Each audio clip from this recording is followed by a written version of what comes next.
और इस चौथे अध्याय का नाम है ज्ञान कर्म संन्यास योग। तो यह जो संन्यास योग है, कर्म योग, यह ऐसा कर्म योग जो संन्यास पर आधारित कर्म योग, या पर ऐसा संन्यास जो कर्म पर, जो ज्ञान मूलक है। तो ज्ञान से जो संन्यास या जो वैराग्य उत्पन्न हुआ, उसके कारण जो योग हुआ, जो कर्म हुआ, इस प्रकार का योग। तो यह जो संन्यास दो प्रकार का होता है। एक श्री रामकृष्ण देव जैसा कहते थे मरकट वैराग्य या मरकट संन्यास, कि स्मशान में गए, स्मशान यात्रा में गए और अचानक यह पता पड़ा, अरे बाबा, ये मनुष्य जीवन ऐसा ही है, आज है कल नहीं है, कल हमको भी चिता में जाना पड़ेगा, यह जीवन तो क्षणभंगुर है। और तुरंत फिर उसी समय निर्णय ले लिया, नहीं हमें संसार से कोई मतलब नहीं है, संसार का हमें त्याग करना है, संन्यास ले लिया। परंतु वह संन्यास टिकता नहीं है जो अचानक इस प्रकार से किसी घटना के माध्यम से आता है। श्री रामकृष्ण जैसे मजेदार घटना बताकर कहते हैं कि इसी प्रकार से बाद में यह जो मरकट संन्यास कैसा है कि बाद में इस प्रकार से स्मशान वैराग्य हुआ, मरकट वैराग्य हुआ, फिर बाद में ये स्मशान से तो लौटे ही नहीं और घर वाले सब चिंतित हैं, बहुत खोजबीन करते हैं, पता नहीं, मिलते नहीं। बाद में फिर 1 महीने बाद एक पत्र आता है कि मैं यहाँ पर बनारस में आ गया हूँ और एक अच्छी नौकरी मिल गई है, आप लोगों को बाद में बुला लूंगा। वह ज्यादा दिन टिकता नहीं है। तो यह मरकट वैराग्य, परंतु जो ज्ञान से जो जिसका जन्म हुआ, ऐसा जो सन्यास है, ज्ञान जनित सन्यास, वह टिकता है। तो वो ज्ञान से जो सन्यास है, उस सन्यास में जो कर्म योग जो होता है, तो वह कर्म योग, तो लोकमान्य तिलक इसीलिए कहते हैं ज्ञान मूलक भक्ति प्रेरक कर्म योग। तो योग का मतलब वे कर्म योग से लेते हैं। पर आदि शंकराचार्य का कुछ और मत है, पारंपरिक जो मत है वही आदि शंकराचार्य का मत है। तो वे इसको कहते हैं कि यह संन्यास योग है, जो यह है यहां पर यह कहा गया ज्ञान का कर्म संन्यास योग, यह कर्म योग से मतलब नहीं है, संन्यास योग ही है, यह ज्ञान योग का इसका मतलब है। तो इसमें वे कहते हैं यह अयम योगः अध्यायाद्वेन उक्तः ज्ञान निष्ठा लक्षण स संन्यास कर्म योगोपायः यस्मिन् वेदार्थः परिसमाप्तः प्रवृत्ति लक्षणः निवृत्ति लक्षणः च गीतासु सर्वासु अयम एव योग विवक्षितः भगवता। अर्थात यह जो योग पिछले 2 अध्याय में कहा गया है, जो ज्ञान निष्ठा रूप और संन्यास रहित है, जिसका कि कर्मयोग उपाय है, जिसमें प्रवृत्ति और निवृत्ति लक्षणों वाले वेद के अर्थ की परिसमाप्ति है, संपूर्ण गीता में वही योग विवक्षित है। तो यहां पर हम 2 प्रकार की विचारधारा पाते हैं कि जो आदि शंकराचार्य कहते हैं कि जहां भी योग कहा गया उसे ज्ञान योग ही समझना चाहिए। कर्मयोग की उपादेयता के बारे में वे उसे नकारते नहीं हैं, पर यह कहते हैं कि कर्मयोग का केवल इतना ही प्रयोजन है कि वह चित्त शुद्धि करके हमें ज्ञान के योग्य बना दे, और वह ज्ञान जब आता है तभी वह योग बन पाता है, तभी उस योग की प्राप्ति होती है। बिना ज्ञान के योग की प्राप्ति हो नहीं सकती। योग ज्ञान कर्म समुच्चय की भी बात वे हमेशा करते हैं कि ज्ञान और कर्म कभी समुच्चय हो ही नहीं सकता। जब तक कर्म हमारे जीवन में है, जब तक हमारे जीवन में प्रवृत्ति है, जब तक हमारे जीवन में निवृत्ति नहीं आई, तब तक हमें ज्ञान की प्राप्ति नहीं होगी। जब तक ज्ञान की प्राप्ति नहीं होगी तब तक योग नहीं होगा, परमात्मा से योग नहीं होगा, मिलन नहीं होगा, परमात्मा का दर्शन नहीं होगा, मुक्ति प्राप्ति नहीं होगी। ये आदि शंकराचार्य का मत है। लोकमान्य तिलक आदि कुछ अर्वाचीन, कुछ आधुनिक लोग, आधुनिक जो टीकाकार कहते नहीं, योग का मतलब सब समय ही कर्मयोग ही लेना चाहिए, पर हां उस योग में ज्ञान की भी उपादेयता है अवश्य, क्योंकि उस ज्ञान के कारण वह संन्यास की जो एक दृष्टि आती है, जिसमें कि अनासक्ति का, आसक्ति का त्याग करके अनासक्ति पूर्वक कर्म करना पड़ता है कर्मयोग के लिए। इसलिए ज्ञान की और संन्यास की दोनों की आवश्यकता है उस कर्म को अच्छी तरह कर्मयोग के रूप में करने के लिए।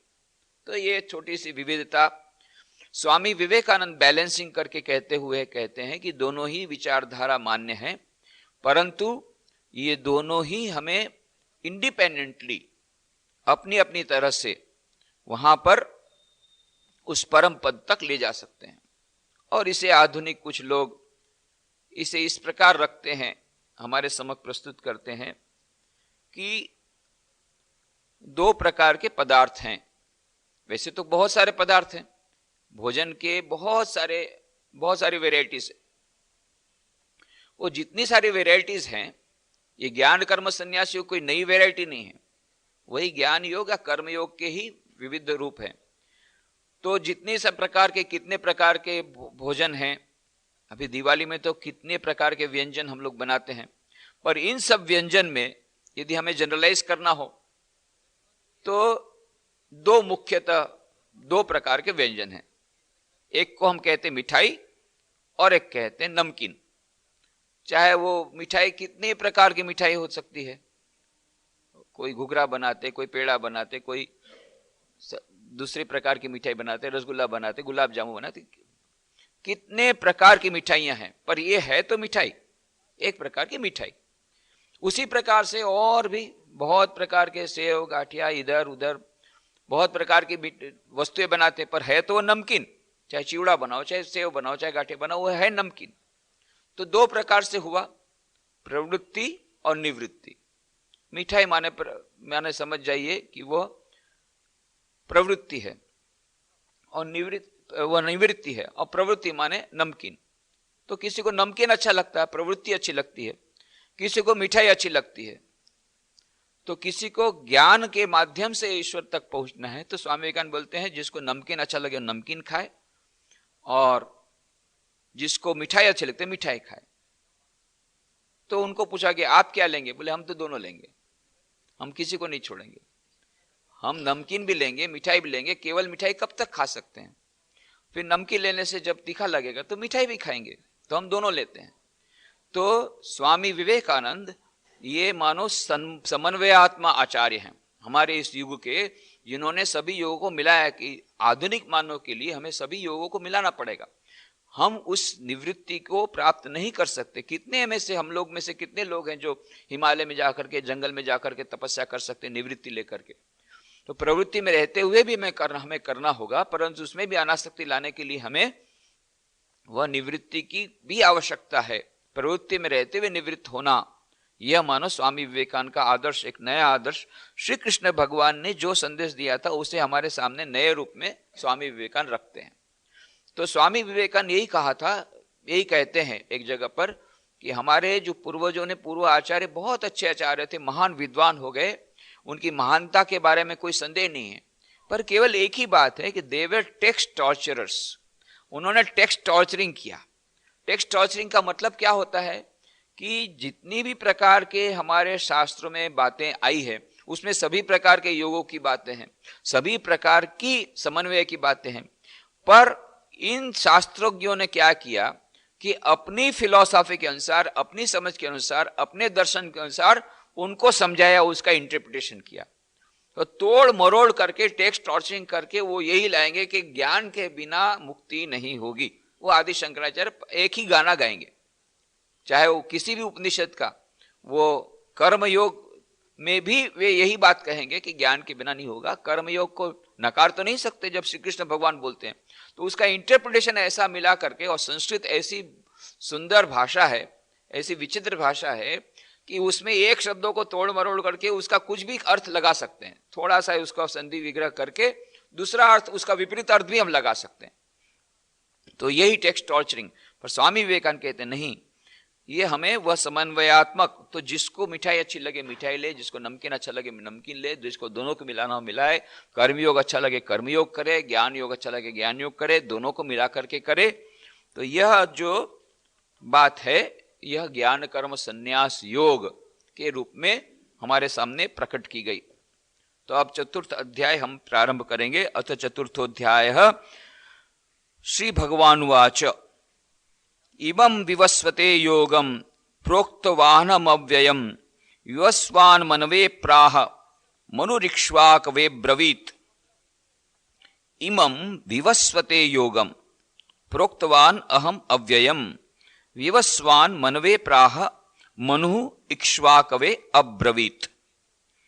अहम माने मैंने, इमम माने इस, अव्ययम अविनाशी, योगम योग को, मैंने, अहम मैंने, इमम अव्ययम योगम इस अविनाशी योग को, विवस्वते, विवस्वते माने विवस्व के प्रति, सूर्य के प्रति, प्रोक्तवान कहा था, और विवस्वान सूर्य ने, मनवे, मनवे माने मनु के प्रति, अपने पुत्र मनु के प्रति, प्राह कहा, और मनु ने अपने पुत्र इक्ष्वाकवे राजा इक्ष्वाकु के प्रति अब्रवीत कहा।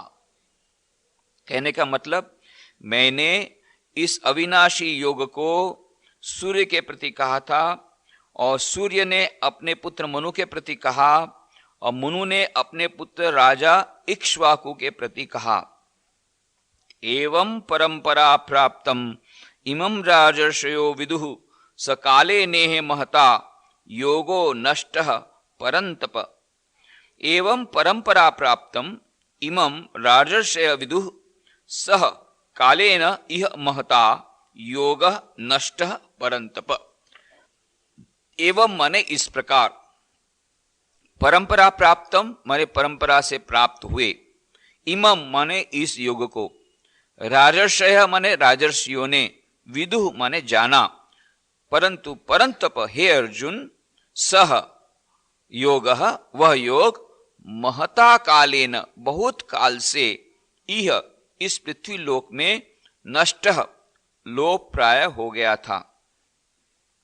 स एवायम मया तेद्य योगः प्रोक्तः पुरातनः भक्तोऽसि मे सखा चेति रहस्यम हीत उद्युत्तमम्। सह एवं अयम मया ते अद्य योगः प्रोक्तः पुरातनः भक्तः असि मे सखा च इति रहस्यम ही एतत् उत्तमम्, ही तदुत्तमम्। सह वह, एव ही अयम माने यह, पुरातनः पुरातन, योगः पुरातन योग, अद्य माने अब, मया ते प्रोक्तः मैंने तेरे लिए वर्णन किया है, ही क्योंकि तू, मैं भक्तः मेरा भक्त, च और, सखा असि प्रिय सखा है, इति इसलिए, तथा एतत् यह योग, उत्तमम बहुत उत्तम, और रहस्यम, रहस्य अर्थात अति मर्म का विषय है। तो इन तीनों श्लोकों को हम एक साथ समझने का प्रयत्न करेंगे कि यहां भगवान ने यही कहा कि मैंने इस अविनाशी योग को कल्प के आदि में सूर्य के प्रति कहा था, और सूर्य ने अपने पुत्र मनु के प्रति कहा, और मनु ने अपने पुत्र राजा इक्ष्वाकु के प्रति कहा था। और इस प्रकार परंपरा से प्राप्त हुए इस योग को राजर्षियों ने जाना, परंतु हे अर्जुन, वह योग बहुत काल से इस पृथ्वी लोक में लोप प्राय हो गया था। वही यह पुरातन योग अब मैंने तेरे लिए वर्णन किया है, क्योंकि तू मेरा भक्त और प्रिय सखा है, इसलिए, तथा यह बहुत उत्तम अथा रहस्य अर्थात अति मर्म का विषय, इसलिए मैंने तेरे लिए कहा। तो इमं विवस्वते, इमं अव्ययम योगम, इस अविनाशी योग को विवस्वते सूर्य के प्रति कहा था। तो यहां पर अविनाशी योग कहा। अविनाशी, अविनाशी माने जिसका कभी विनाश नहीं हो सकता। तो यह जो योग हमारे देश में, हमारे भारतवर्ष में हुआ, हजारों वर्ष पुराना वह योग है, और इसीलिए वह जो योग की विद्या जो है, वह योग की विद्या वेदों में से आई। वेदों के दो खंड हैं, ज्ञान कांड है, ज्ञान कर्म कांड है, और ज्ञान कांड है। तो ये ज्ञान कांड में आरण्यक उपनिषद आदि आते हैं, और ज्ञान कांड में सब योग्य आदि की बातें हैं।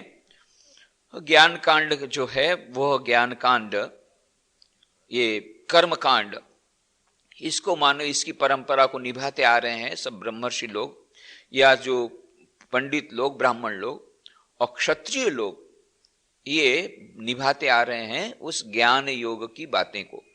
अपने जीवन में उन ज्ञान योग का आचरण करके दैनंदिन जीवन में उस वेदांत का मानो प्रतिपादन किया। स्वामी विवेकानंद कहते हैं प्रैक्टिकल वेदांत के अपने लेक्चर्स में, जीवन व्यवहार में वेदांत की इन राजर्षियों ने, जिसमें कि राजा जनक, जिसका उदाहरण भगवान श्री कृष्ण ने हमें दिया था पहले, ये जो राजा जनक, ये उत्कृष्ट उदाहरण है। ऐसे राजा जनक अकेले नहीं थे, ऐसे कई राजा हैं, कई क्षत्रिय हैं जिन्होंने, राजा लोग हैं जिन्होंने अपने जीवन में उस वेदांत को निभाया, वेदांत का जीवन व्यवहार में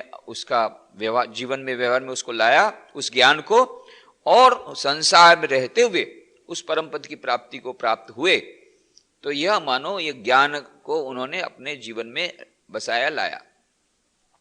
तो यह जो अविनाशी योग है, यह अविनाशी जो विद्या है, यह अध्यात्म विद्या, ये हमारे शास्त्रों में, वेदों में वर्णित है। और ये वेद क्या है? By Vedas no books are मेंट।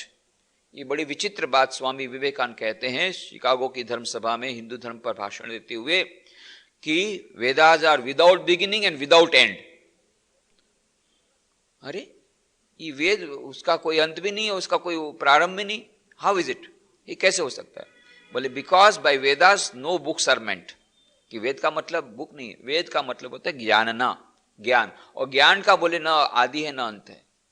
तो यह परंपरा से, अति प्राचीन समय से, हमें पता नहीं कब से यह अध्यात्म विद्या हमारे देश में आई। तो इसीलिए हमारे धर्म को सनातन धर्म कहा। श्री रामकृष्ण कहते हैं बाकी सब धर्म आएंगे, चले जाएंगे, काल के गर्भ में समा जाएंगे।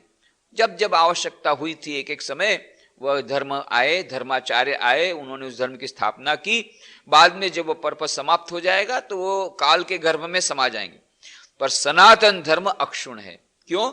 सनातन धर्म किसी एक पुरुष पर आधारित नहीं, किसी एक पुस्तक पर आधारित नहीं। क्रिश्चियनिटी में से यदि बाइबल को निकाल दें तो क्रिश्चियनिटी का नामो निशान नहीं रहेगा। कह दे कि बाइबल, मान लो कोई कह दे कि बाइबल जो है वो गलत है, तो फिर क्रिश्चियनिटी नहीं रहेगी। जीसस क्राइस्ट नाम के कोई व्यक्ति का जन्म हुआ नहीं था। आजकल हायर क्रिटिसिज्म में वो लोग प्रूव करने का प्रयत्न कर रहे हैं, प्रमाणित कर रहे हैं कि भाई जीसस क्राइस्ट नाम के कोई व्यक्ति हुए ही नहीं। यदि वो प्रमाणित हो जाए तो क्रिश्चियनिटी ब्रेक डाउन हो जाएगी। इस्लाम मोहम्मद पैगंबर पर आधारित है, कुरान पर आधारित है।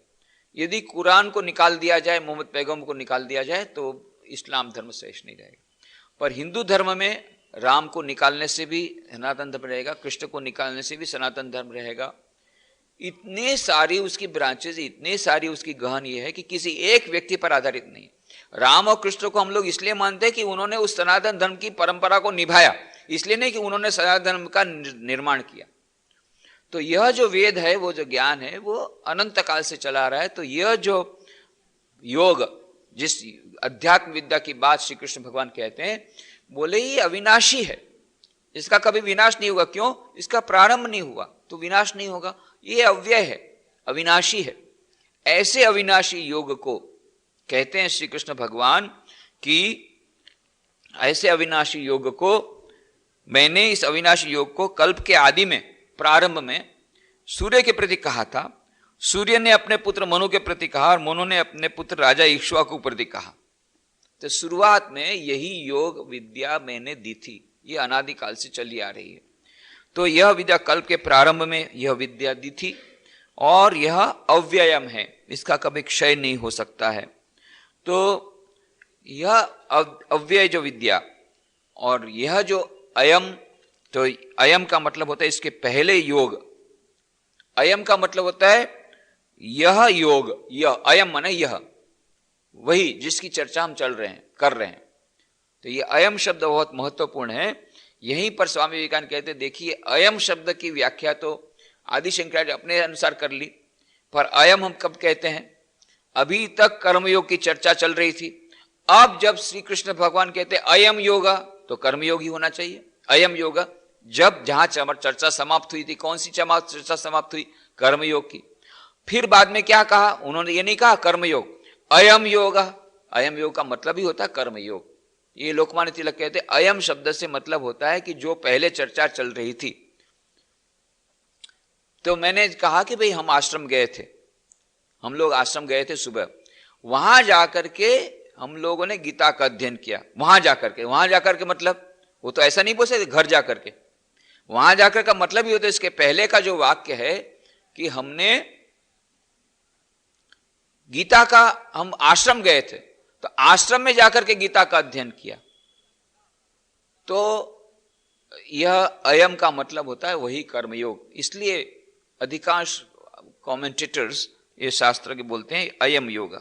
तो अयम योग करके, परंतु आदि शंकराचार्य कहते नहीं, अयम योग का मतलब होता है वही संन्यास योग, या मतलब वही ज्ञान योग।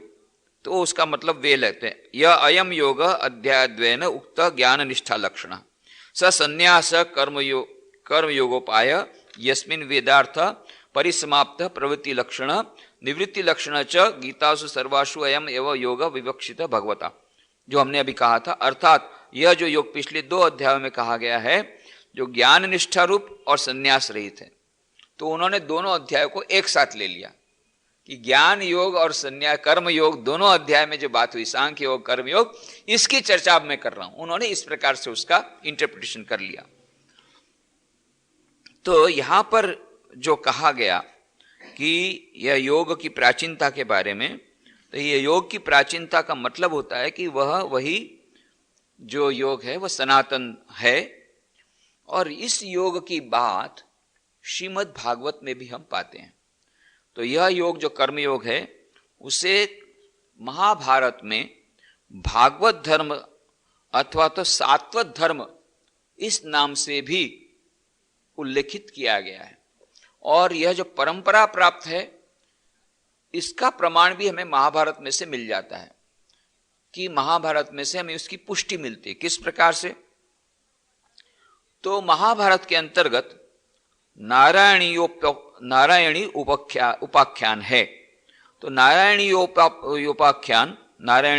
उपाख्यान, ये जो नारायणी उपाख्यान है वहां पर भागवत धर्म का निरूपण करते हुए कहा गया कि गीता में भी इसी भागवत धर्म का वर्णन किया गया है। विद्वानों ने महाभारत के इस भागवत धर्म को गीता के कर्मयोग से भिन्न नहीं माना है, और उसका प्रमाण भी वो देते हैं क्यों भिन्न नहीं माना है। अतः गीता में जहां जहां योग शब्द अकेला बिना किसी विशेषण के आया है वहां उसका अर्थ कर्मयोग ही पकड़ना होगा। महाभारत से हमको इसकी पुष्टि मिलती है।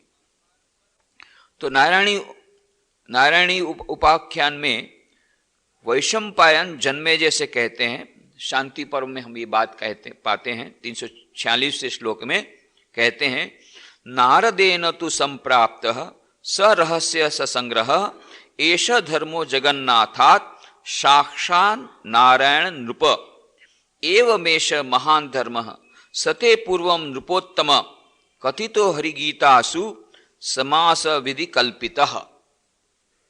कहने का मतलब, हे नरेश्वर, देवर्षि नारद ने तो, ये वैशंपायन जन्मेजय से कहते हैं, राजा से वैशंपायन मुनि जन्मेजय से कहते हैं, नरेश्वर देवर्षि नारद ने तो रहस्य और संग्रह रहित इस धर्म को साक्षात जगदीश्वर नारायण से ही प्राप्त किया था।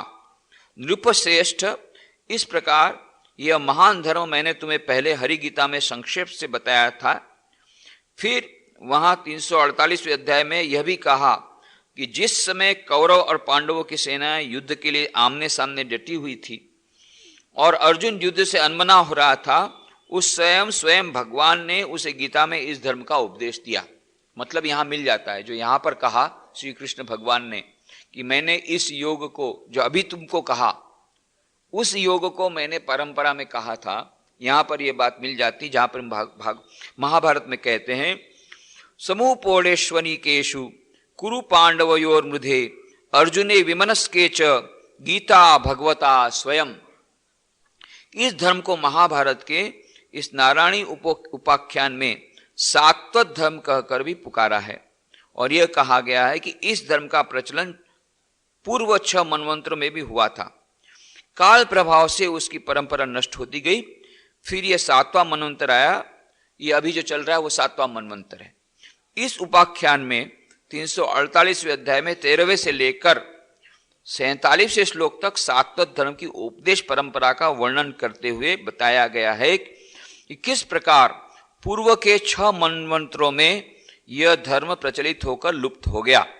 फिर 7वें मनवंतर की चर्चा करते हुए वहीं पर कहा गया है, यदीदम सप्तम जन्म पद्मजम ब्रह्मणो नृप तत्रैषम धर्म कथित स्वयं नारायणः पितामहाय शुद्धाय युगादो लोकधारिणे पितामहश्च दक्षाय धर्ममेतं पुरा ददौ ततो ज्येष्ठे तु दौहित्रे प्रातः दक्षो नृपोत्तम आदित्ये सवितु ज्येष्ठे विवस्वान् जगृहे ततः त्रेता युगादौ च ततो विवस्वान् मनवे ददौ मनुश्च लोक भूत्यर्थ सुतायेक्ष्वाक वै ददौ इक्ष्वाकुणा च कथितो व्याप्य लोकान् अवस्थितः गमिष्यति क्षयांते च पुनर्नारायणम नृप। कहने का मतलब, नरेश्वर, यह जो ब्रह्मा जी का भगवान के नाभि कमल से 7वां जन्म हुआ है, इसमें स्वयं नारायण ने ही कल्प के प्रारंभ में जगत धाता शुद्ध स्वरूप ब्रह्मा को इस धर्म का उपदेश दिया। फिर ब्रह्मा जी ने सबसे पहले प्रजापति दक्ष को इस धर्म की शिक्षा दी। नृपश्रेष्ठ इसके बाद दक्ष ने अपने ज्येष्ठ दौहित्र अदिति के सविता से भी बड़े पुत्र को इस धर्म का उपदेश दिया। उन्हीं से विवस्वान ने इस धर्म का उपदेश ग्रहण किया।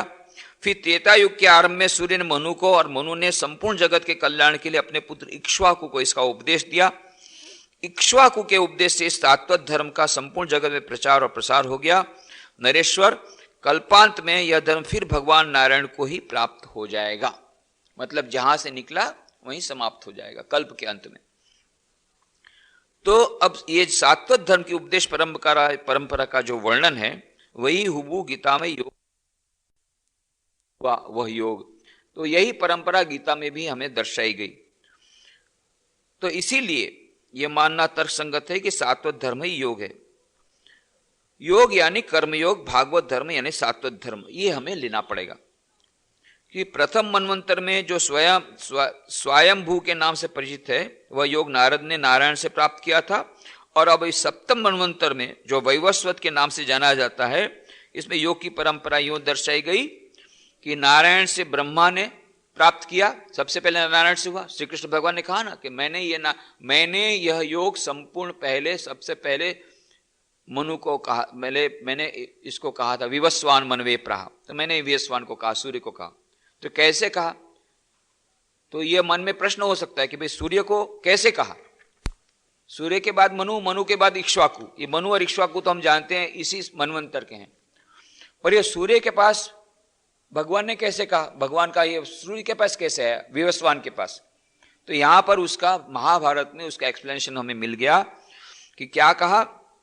नारायण से पहले ब्रह्मा को मिला, ब्रह्मा से ज्ञान मिला दक्ष को, फिर दक्ष ने उसके ज्येष्ठ दौहित्र को दिया, फिर उससे उसके छोटे भाई विवस्वान को मिला, और फिर विवस्वान ये सूर्य।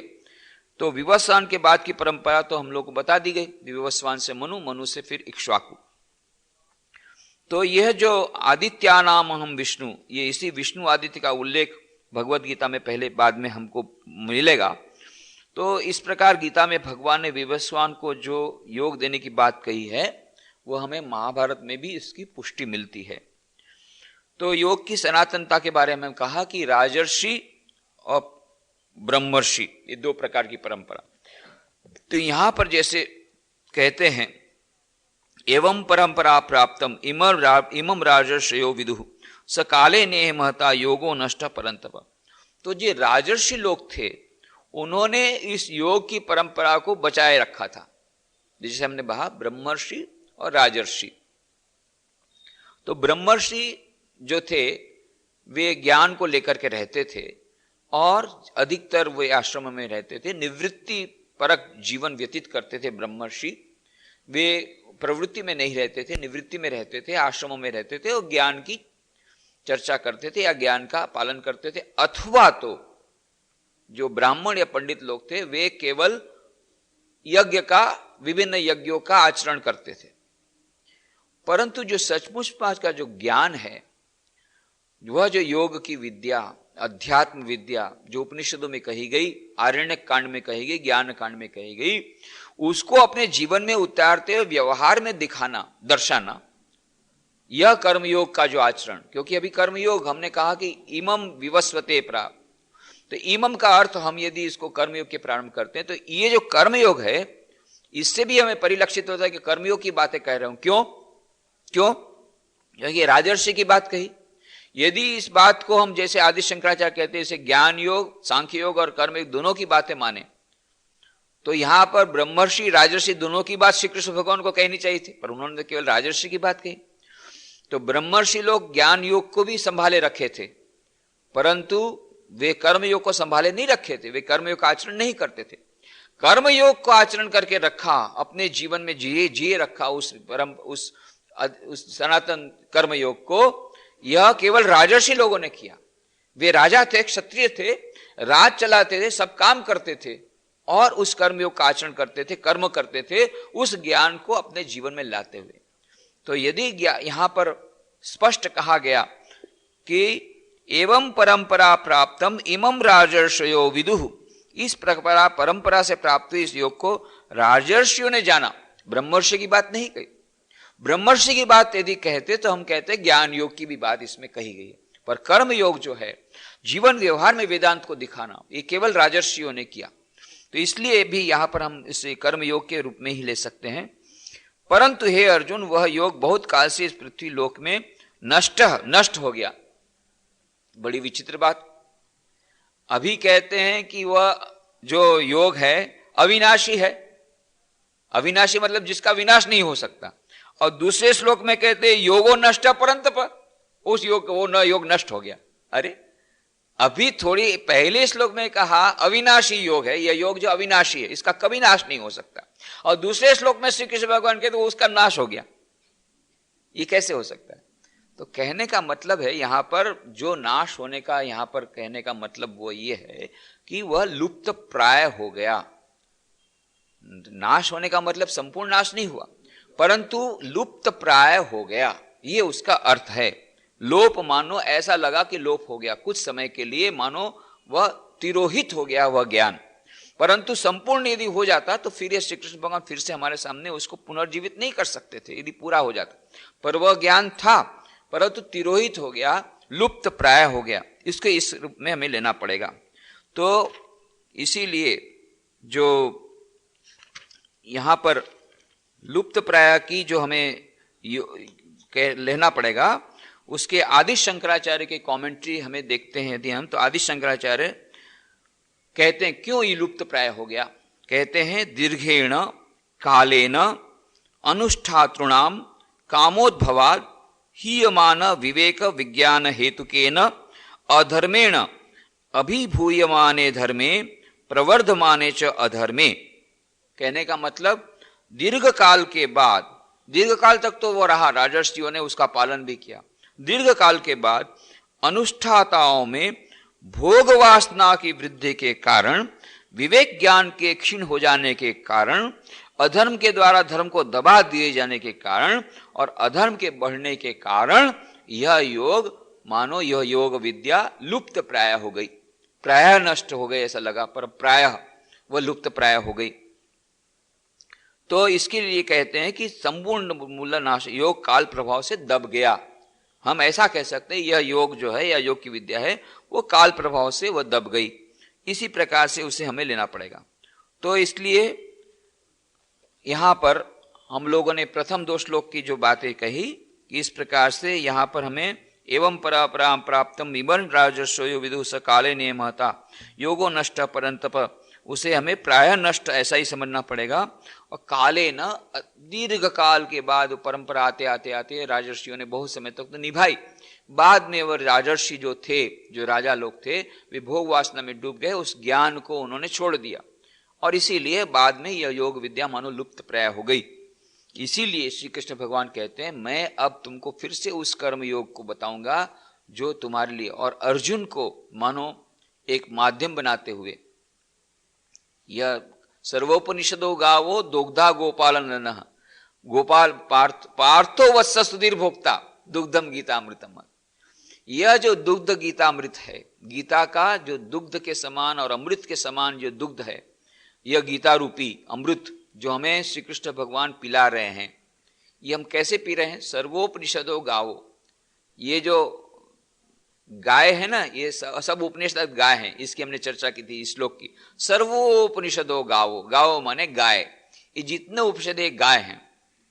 दोग्धा गोपाल नंदन, और गोपाल नंदन है, उसका काम ही है गाय चराना और गाय का दूध दोहना। तो ये जो गोपाल नंदन है श्री कृष्ण, ये उस गाय को दोने वाले, उपनिषद रूपी गाय में से उसका निचोड़ हमको देते हैं। उपनिषद में हमको गाय में सबसे अच्छा क्या लगता है? गाय के आंचल अच्छे लगते हैं और गाय का दूध अच्छा लगता है। तो गाय का दूध हमें निकाल के देते हैं। गो तो दूध का काम ही है, गोपालक, उसका काम ही गोपालन करना। तो ये गोपाल नंदन है, ये गाय में से हमको दूध निकालते हैं, उपनिषद रूपी गाय का दूध हमें देते हैं। सर्वोपनिषदो गावो दुग्धा गोपाल नंदन पार्थो वत्स सुधीर भोक्ता।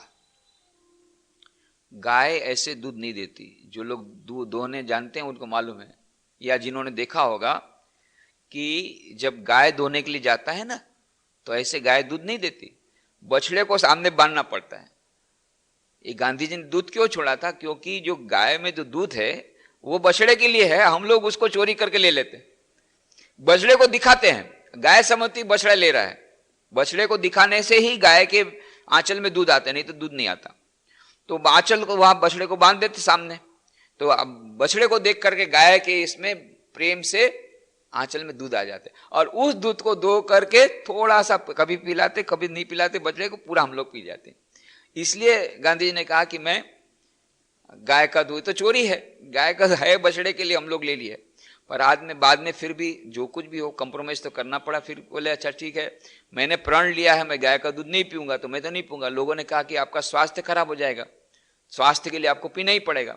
फिर कंप्रोमाइज किया गया, ठीक है मैंने जब प्रण लिया है तो गाय का दूध तो नहीं लूंगा, बकरी का दूध लूंगा। पर वो भी बकरी भी उसी लिए दूध देती, कोई भी ऐसा दूध नहीं देती है, वो अपने बच्चे के लिए देती है, हम लोग उसको चोरी करके ले लेते हैं।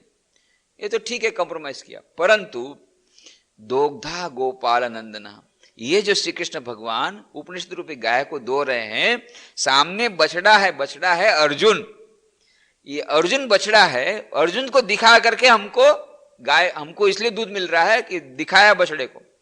मानो अर्जुन को केंद्र करते हुए, अर्जुन हमारा जीव का मानो प्रतिनिधि है, हम सब जीवों को यह दूध मिल जाता है रखा गया बछड़े के लिए।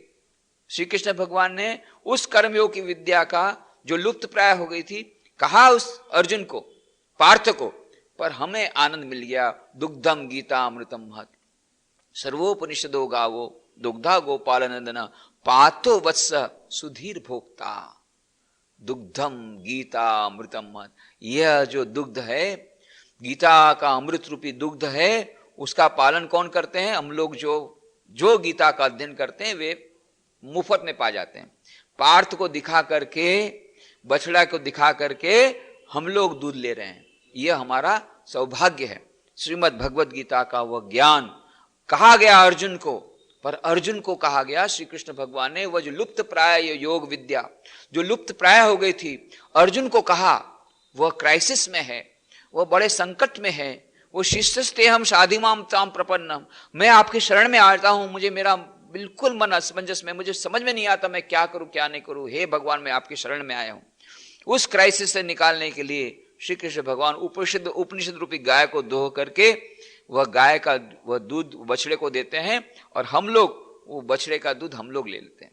यह दुग्धम गीता अमृतम महत् सुधीर भोक्ता, हम लोग वो सुधीर भोक्ता है, हम लोग धन्य हैं कि हम वो गीता का दूध पी रहे हैं। तो यह सकाले ने महता योगो नष्ट परंतप, जो योग हे परंतप जो योग पर यह नष्ट हो गया था, हे अर्जुन उस योग को नष्ट मने लोप प्राय हो गया था, तो इसीलिए उस योग को मैंने तुम्हें कहा है अर्जुन ऐसा मत समझ, मैंने तुम्हें बहुत बड़ी विद्या दी, तू इसकी कीमत कम मत दे, कम मत कर। क्योंकि कर्म योग का इतना सारा बखान करने के बाद भी देखा कि अर्जुन अभी भी गांडी को उठा नहीं रहा है, इतनी कर्मयोग की बात कही फिर भी गांड चुपचाप खड़ा हुआ है, अर्जुन ऐसे ही बैठा हुआ है। इसलिए अर्जुन कहता कि तू अर्जुन तू समझ नहीं पा रहा मैंने कितनी बड़ी विद्या तुझे दे दी, अत्यंत रहस्यमय विद्या ये कर्म योग वह तुझे मुझे दे दिया, और यह तो विद्या कैसी अव्यय अविनाशी यह योग था, लुप्त प्राय हो गया था, आज तेरे सामने मैंने प्रकट किया जो मैंने विवस्वान को कहा था। कैसे विवस्वान को कहा था वो हमने कहा 7वें मनवंतर में किस प्रकार से हुआ, महाभारत में उसका एक्सप्लेनेशन हुआ। वहां से नारायण के पास से ब्रह्मा के पास से होते हुए आया विवस्वान के पास, सूर्य के पास। सूर्य ने अपने पुत्र मनु को कहा, मनु ने इक्ष्वाकु को कहा, और उसके बाद में ये राजर्षियों ने उसको पाला पोसा था, परंतु बाद में सकाले ने महता योगो नष्ट परंतप, बाद में वो नष्ट प्राय हो गया।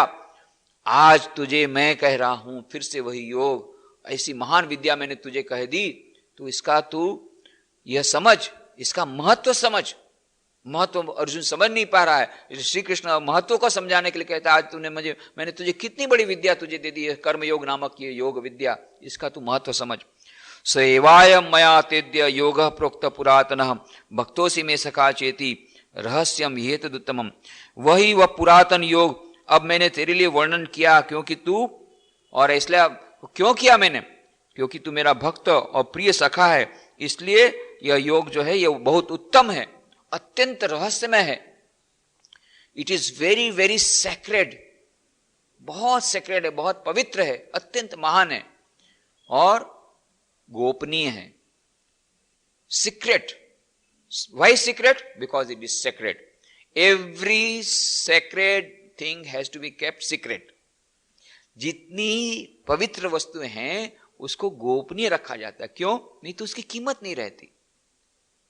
जो लोग जवाहरत रखते हैं उनको मालूम है, बहुत बड़े कीमती जो यदि गहने रहे किसी को दिखाते नहीं है, गोपनीय रखते हैं, चाहे नजर लग जाए, किसी के नजर लग जाए, किसी को लगा ऐसा लोभ आ जाए कि उसको ले ले, तो सबको नहीं दिखाते हैं, गोपनीय डब्बे में फिक्स एकदम बॉक्स में बंद करके रखते हैं, किसी को नहीं दिखाते, बहुत कम लोगों को दिखाते, जो अत्यंत बहुत कीमती यदि कोई गहना रहे, कीमती कोई वस्तु रहे तो श्री कृष्ण भगवान यह जो मैंने योग विद्या दी अत्यंत महत्वपूर्ण है, इसीलिए अत्यंत गोपनीय है, यह रहस्यमय है, मैंने तुझे कहा। तो ये रहस्यमय विद्या, ये इसलिए रहस्यमय कहा कि श्री कृष्ण भगवान कहते हैं ऐसा मत समझ, ये बहुत अत्यंत रहस्यमय विद्या, अत्यंत गोपनीय विद्या, अत्यंत महत्वपूर्ण, अत्यंत महती विद्या, इसका बखान मैंने किया है जो लुप्त प्राय हो गया था। क्यों कहा? क्योंकि तू न केवल मेरा भक्त है, मेरा सखा भी है। जो भक्त नहीं है उसको तो यह विद्या दी नहीं जा सकती, पर भक्त को भी नहीं दी जा सकती। क्यों? क्योंकि भक्त वो ज्ञान चाहता नहीं है। कितने प्रकार के भक्त हैं? तो विभिन्न प्रकार के भक्त हैं। तो ये सभी भक्त इसमें से कोई विद्या को नहीं चाहता। उसको पूछो कि भाई आप विद्या लेंगे, तो नहीं, हमको विद्या नहीं चाहिए। केवल जो सखा है, माने शांत भाव है, दास्य भाव है, सख्य भाव है, वात्सल्य भाव, मधुर भाव, विभिन्न भाव है। मधुर भाव वाला क्या कहता है? भाई हमें तो प्रियतम चाहिए, हमको ज्ञान नहीं चाहिए। शांत भाव वाला वह केवल ईश्वर को चाहता है। दास्य भाव वाला, मैं तो ईश्वर का दास बन के रहना चाहता हूं, मैं कुछ जानना नहीं चाहता, मैं ज्ञान नहीं चाहता, कर्म नहीं चाहता। और वात्सल्य भाव, वह तो उसको तो वात्सल्य है, वो ज्ञान नहीं चाहता। एक है सख्य भाव। सख्य भाव वाला वह उस ज्ञान को शेयर कर सकता है। तो इसलिए श्री कृष्ण भगवान कहते हैं मैंने तुझे यह जो विद्या आज दी। क्यों दी? क्योंकि तू मेरा भक्त भी है और सखा भी है, दोनों है, 2 in 1। 2 in 1, रेडियो भी, टेप रिकॉर्डर, दोनों को 2 in 1। तो केवल भक्त होने से मैं नहीं कहता और केवल सखा होने से नहीं कहता। क्यों? सखा तो श्री कृष्ण के कितने सारे थे, वृंदावन में कम सखा थे, किसी को गीता का अध्ययन, गीता का नॉलेज नहीं दी, परंतु योग्य अधिकारी को दिया जाता है। तो योग्य अधिकारी तू भक्त भी है। भक्त कैसे बना? ऐसे नहीं बना। वह कई लोग ऐसे ही भक्त बन जाते हैं, बहुत कम लोग ऐसे जो सीधे भक्त बनते, मार खाकर ही बनते हैं ज्यादा कर लोग। तो ये मार खा के हमारे समान अर्जुन का भी यही अवस्था। क्राइसिस जब आ गई तब एक बार हे भगवान शिष्यस्ते हम शादी माम ताम प्रपन्नम, समझ में नहीं आ रहा है, इस प्रकार से इतने सारे युद्धा, मेरे स्वयं के गुरु सामने हैं, उनको मैं कैसे वध करूं? द्रोणाचार्य, भीष्म, पितामह, ये मेरे सामने है, सब सखा, मेरे सब संबंधी। नहीं नहीं नहीं, मैं युद्ध नहीं करूंगा, मुझे समझ में नहीं आ रहा मैं क्या करूं क्या नहीं। इतनी सारी तैयार होने के बाद अर्जुन का गांडीव सरक रहा है, न्यूरोसिस का शिकार हो जाता है, एकदम डिप्रेशन आ गया, भयंकर यह इस प्रकार का डिसपॉइंट, ये टेंशन आ गया, इतना टेंशन आ गया, इतनी प्रकार का भय आ गया कि वह बैठ गया, बोले युद्ध नहीं करूंगा। तो यह जब क्राइसिस आई जीवन में, तब जाकर के भक्त बनता है। अभी तक केवल सखा था, अब भक्त बनता है। शिष्यस्तेम साधिमाम ताम प्रपन्नम। जब भक्त बनता है सखा, तब श्री कृष्ण भगवान उस रहस्यमय योग विद्या को सिखाते हैं, ऐसे नहीं सिखाते। तो क्यों? क्योंकि वह अत्यंत रहस्यमय है, अत्यंत गोपनीय। क्यों गोपनीय है? क्योंकि वह अत्यंत महत्वपूर्ण है। और जौहर की गति जौहर जाने और न जाने कोई, हेरी मैं तो प्रेम दीवानी, मेरा दर्द न जाने कोई। जौहर की गति जौहर जाने और न जाने कोई। तो जो जौहर रहता है, जो जवेरात रहता है, उसकी कीमत को जवेरी ही समझ सकता है। हम लोग नहीं समझ सकेंगे, हमको लगा रही है पत्थर है, छोटा सा पत्थर है, चमकीला पत्थर है। पत्थर लेकर के गया, श्री रामकृष्ण की कहानी है। ये बोला कि जा देख करके आप क्या प्राइस मिलता है, पूछना पर बेचना मत। गया नौकर सेठ जी का बात सुन के, पहले गया सब्जी बेचने वाले के पास, बोले देखो भाई ये मुझे बेचना है। अरे बोले मैं इसका क्या करूंगा? अच्छा चमकता है, बच्चे को दूंगा खेलने के लिए, ठीक है 9 सेर बेगुन दे दूंगा। थोड़ा सा तो ज्यादा बोल। अरे बोले 9 से 9 किलो बेगुन, मालूम है आजकल सब्जी का भाव क्या है? हाँ, सब्जी का भाव बहुत बढ़ रहा है, इसमें 9 किलो बेगुन तुझे दे रहा हूं, तो बहुत ज्यादा मैंने बोल दिया। 1 किलो बेगुन, 1 बेगुन ज्यादा नहीं दूंगा, 9 किलो बेगुन में देना है तो दे। तो वापस आया, बोले ये तो 9 किलो बेगुन से ज्यादा दे ही नहीं रहा है। बोले कोई बात नहीं, कपड़े के दुकान के वाले के पास। तो कपड़े के दुकान वाले के पास गया, कपड़े की दुकान बोला हाँ अच्छा चमकीला है, खेल में काम आएगा, अपने बच्चे के खेल में, ठीक है 9 मीटर कपड़ा दे देता हूँ। 9 मीटर कपड़ा थोड़ा सा तो ज्यादा दी यार। 9 मीटर कपड़ा किसको बोलते? कपड़े का भाव मालूम है? भग के आ गए। बोले ये तो 9 मीटर कपड़ा से ज्यादा नहीं देता है, सोना चांदी की दुकान में जा। बोले 9 किलो सोना दूंगा। थोड़ा सा ज्यादा बोलिए, सोने का भाव आजकल मालूम है? इतना भाव बढ़ गया, तुझे मालूम नहीं कुछ? 9 किलो सोना, गलती से बोल गया, देना हो तो देने जा। वापस आ गया। अब जा जवेरी के पास जा, जो हीरा का मर्चेंट है ना, डायमंड मर्चेंट, उसके पास जा करके देखा, अरे कोहिनूर हीरा है। बोले 9 करोड़ रुपए देता हूं। बोले ठीक है मैं ले जाता हूं, बताता हूं। नहीं उसको यहीं रख जा, तेरे मालिक को बोल 9 करोड़ तो दूंगा नगद, बाद में और भी दूंगा, पर हीरा में वापस नहीं दूंगा। तो भाग करके ले गया। बोले वो तो दे ही नहीं है था वापस। बोले मैं इसको रख ही लूंगा, जितना चाहिए उतना रुपया दूंगा। तो जौहर की गति जौहर जाने और न जाने कोई। जो डायमंड मर्चेंट है वही समझ सकता है कि ये जवाहरात की क्या कीमत है।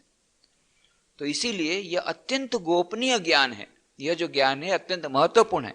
और इसीलिए श्री कृष्ण भगवान गीता में 18वें अध्याय में अंत में हमको कहेंगे, य इमं परमं गुह्यम मद्भक्तेषु विधास्यति भक्ति मयि पराम कृत्वा मामे वैश्यत्य संशयः न च तस्मान् मनुष्येषु कश्चिन्मे प्रियकृतमः भविता न च मे तस्माद् अन्यः प्रियतरो भुवि अद्येष्येते च इमं धर्मं संवादमावयोः ज्ञान यज्ञेन तेनाहम् इष्टस्यामिति मे मतिः श्रद्धावाननसूयश्च शृणुयादपि यो नरः सोऽपि मुक्तः शुभालोकान् प्राप्नुयात् पुण्यकर्मणाम्। कहते हैं श्री कृष्ण भगवान, जो मेरे प्रति परम भक्ति रखते हुए मेरे भक्तों को इस परम गुण रहस्य की शिक्षा देगा, वह निस्संदेह मुझी को प्राप्त होगा। उससे बढ़कर मेरा प्रिय करने वाला न तो इस पृथ्वी पर कोई है और न कोई मेरा प्रिय इस पृथ्वी पर होगा। जो भी हमारे पुनित संवाद का अध्ययन करेगा, मैं उसके द्वारा ज्ञान यज्ञ से पूजित होऊंगा, ऐसी मेरी धारणा है। और जो श्रद्धा पूर्वक एवं दोष दृष्टि से रहित हो इसे सुनेगा, वह भी पाप से मुक्त हो जाएगा और पुण्य कर्मियों के शुभ लोगों को प्राप्त करेगा। तो यहां पर हम देखते हैं कि श्री कृष्ण भगवान का उदार मत है, ब्रॉड भी है, परंतु यहां पर कहा गया कि मैंने उसको केवल तेरे लिए कहा। तो तेरे लिए तक कहा तो मानो पक्षपात हो गया, पार्शियलिटी हो गई कि केवल तेरे को कहा। क्यों कहा? क्योंकि तू मेरा भक्त भी है और सखा भी है। कहने का मतलब मैंने तुझे पार्शियलिटी की, तो पार्शियलिटी कही नहीं, पार्शियलिटी नहीं की। श्री कृष्ण भगवान तो चाहते अधिक से अधिक लोग इस ज्ञान का लाभ लें और कृतार्थ हों, परंतु अधिकारवाद होना चाहिए। जैसे कहा गया, do not throw pearls before the swine, एक कहावत है कि सुअर के सामने मोतियों का चारा देने से कोई फायदा नहीं होगा। वो सुअर क्या समझेगा मोतियों की कीमत। उसी प्रकार से गुजराती में कहावत है, भैंस ने आगळ भागवत ने कराए। भैंस है, उसके सामने आप भागवत का कितना भी पाठ करेंगे, भैंस बोलेगी मेरे को अभी देर हो रही है, मेरे को पहले जाने दो, मेरे को तो वो कीचड़ में खेलने में मजा आता है, मैं जाऊंगी पानी तरने के लिए। बोले नहीं, अभी गीता का पूरा भागवत का पाठ सुन ले। उसको भागवत से कोई मतलब नहीं है, भैंस को। उसी प्रकार से कुछ लोग ऐसे रहते हैं जिनकी बुद्धि भैंस के समान रहती, तो भैंस नहीं आगळ भागवत ऐसा कहते हैं कि उनको उससे कोई मतलब नहीं। ऐसे लोगों को, ऐसे मनुष्य को जिनकी बुद्धि भैंस के समान है, उनके सामने गीता या भागवत की बात नहीं करनी चाहिए। ये श्री कृष्ण भगवान का कहने का मतलब है। अधिकारवाद है, उससे उनको भी इंडाइजेशन होगा, वे कुछ गलत समझ लेंगे, मिथ्या ज्ञान हो जाएगा और विपरीत ज्ञान हो जाएगा। और विपरीत ज्ञान और भी मुश्किल होता है। विपरीत ज्ञान जो है वो ज्यादा डेंजरस है। ज्ञान तो ठीक है, अच्छा है, अज्ञान वो अच्छा नहीं है, पर विपरीत ज्ञान तो डेंजरस, भयंकर। तो विपरीत ज्ञान क्या, कैसा? तो एक सूरदास थे, अंधे थे, तो वहां पर वो भिक्षुक थे। अब एक भिक्षु ने कहा, अरे सूरदास क्या बताऊं, अरे आज भिक्षा लेने गया, वो अमुक सेठ जी के यहाँ आज भंडारा था, अरे इतनी बढ़िया खीर मिली, क्या बताऊं, इतनी बढ़िया खीर। अब ये सूरदास ने खीर कभी खाई नहीं। खीर? ये बोले ये क्या चीज होती है, हम तो रोज रोटी और सब्जी लाते हैं, रोटी भिक्षा मिलती है, कभी गुड़ मिलता है, कभी सब्जी। बोले ये क्या बताया? बोले नहीं, आज तो खीर थी। खीर? ये खीर क्या भला होती है, खीर कैसी होती है? अब ये कैसे बताए सूरदास को खीर कैसी होती है? अब ये सोचता है कैसे बताऊं। देखो खीर जो होती है ना, खीर ऐसा है कि वो दूध से बनती है। दूध में चावल डाल करके उसको उबालते हैं, चीनी डालते हैं, ये दूध से बनती है। दूध क्या चीज होती है? अरे दूध नहीं देखा? बोले मैं कैसे देखूंगा, मैं तो सूरदास हूं। दूध? अरे दूध जो है ना वो सफेद होता है, सफेद दूध जो होता है ना, सफेद। ये सफेद क्या होता है? सफेद नहीं मालूम? अरे बगुला होता है ना, बगुला के समान सफेद होता है वो दूध। बगुला क्या होता है? अरे बगुला नहीं मालूम? देख बगुला कैसा होता है, मैं तुझे बताऊं, ला तेरा हाथ दे, इसका हाथ ऐसा ऐसा करके बता, देखो ऐसा ऐसा बगुला होता है। अरे बाबा इतना टेढ़ा, तब तो खीर बड़ी टेढ़ी होगी। और तब से कहावत होगी, बड़ी टेढ़ी खीर है, उस काम को करना टेढ़ी खीर है। ये ऐसा हो गया कि वो जो टेढ़ी खीर है वो टेढ़ी खीर हो जाती है। ये टेढ़ी खीर बड़ी टेढ़ी है। तो यह जो ज्ञान विपर्य ज्ञान होने से ऐसा डेंजरस है। तो श्री कृष्ण भगवान इसलिए कहते हैं कि इदम ते ना तपस्काय ना भक्ताय कदाचन न चाशुष्वे वाच्यम न च माम योभ्य सूयति। जो तप रहित है, जो भक्त नहीं है, जो सेवाभावी नहीं है, तथा जो मेरी निंदा करता है, उससे प्रति कभी भी तुझे यह विद्या नहीं कहनी चाहिए। क्यों? उससे न तो उसको लाभ होगा बल्कि उसको नुकसान होगा, टेढ़ी खीर हो जाएगी। इसलिए उसकी बखान, ये जो गीता का जो इतना बड़ा ज्ञान है, इतनी बड़ी विद्या है, ये तू उसको उसी को कहना जो उसकी मर्यादा समझ सके, उसका महत्व समझ सके, उसके लिए जो उसका मन तैयार हो, उसी के प्रति कहना। जो तप रहित है, जो भक्त नहीं है, जो सेवाभावी नहीं है, तथा जो मेरी निंदा करता है, उसके प्रति कभी भी तुझे यह विद्या नहीं कहनी चाहिए। इसीलिए भगवत गीता में हम लोग यही चाहते हैं कि केवल जो लोग श्रद्धावान हैं, भक्तिवान हैं, जो उस विद्या के प्रति अभिरुचि रखते हैं, जिनकी इसके प्रति श्रद्धा है, वे ही इसका लाभ उठाएं। और हम में से अधिकांश के मन में अभी तक उस प्रकार की श्रद्धा का उदय नहीं हुआ, हो रहा है, कुछ तो है, नहीं तो हम इस गीता के अध्ययन के प्रति रुचि नहीं रखते, परंतु अधिक नहीं है, कुछ है, थोड़ी सी है। उसे बढ़ाने के लिए ही हम प्रत्येक चर्चा के प्रारंभ में गीता महात्मा के श्लोकों की आवृत्ति करते हैं, उसके अर्थ को जानने का प्रयत्न करते हैं। इसलिए यह जो यहां पर कहा गया था श्रीमद् भगवद गीता में, उसका मतलब यह है, श्री कृष्ण भगवान कहते हैं कि यह जो मैंने इतनी बड़ी, इतनी महान विद्या जो है योग विद्या, ये मैंने विवस्वान को कही थी, विवस्वान ने फिर मनु को कही, और मनु ने फिर ये इक्ष्वाकु को कही, और फिर वो परंपरा से वो लुप्त हो गई, लुप्त प्राय हो गई। और मैंने आज तुझे कही, स एवायम मया तेद्य योगः प्रोक्त पुरातनः भक्तोसी में सखा चेति रहस्यम हेतदुत्तमम्। वही वह पुरातन योग अब मैंने तेरे लिए वर्णन किया, क्योंकि तू मेरा भक्त और प्रिय सखा है, इसलिए। तथा यह योग उत्तमम है, बहुत उत्तम है, और यह रहस्य है, अति मार्मिक है, रहस्यमय है। इसका मतलब है अत्यंत वह दुर्गय है, दुर्गम है, उस जानना अत्यंत कठिन है, ऐसी वह विद्या, यह योग विद्या, इसका बखान मैंने सामने सामने किया। अर्जुन तो चकरा गया। अभी तक सोचता था ये श्री कृष्ण भगवान तो मेरे सखा है, ये क्या बात कर रहे हैं भाई, वो पिए हुए हैं ना, मैं पिया हुआ हूं, क्या बात क्या है। अचानक ही क्या बात शुरू कर दिया कि भले मैंने सूर्य को, विवस्वान को ये योग विद्या कही थी, और बाद में उसने ये कही है। कहां विवस्वान तो कितने करोड़ों, कौन से मनवंतर में हो, ये तो 7वां मनवंतर चल रहा है, और कितने मनवंतर के पहले, करोड़ों करोड़ों वर्षों के पहले वो हुए, और तुम तो अभी यहां पर सामने हो,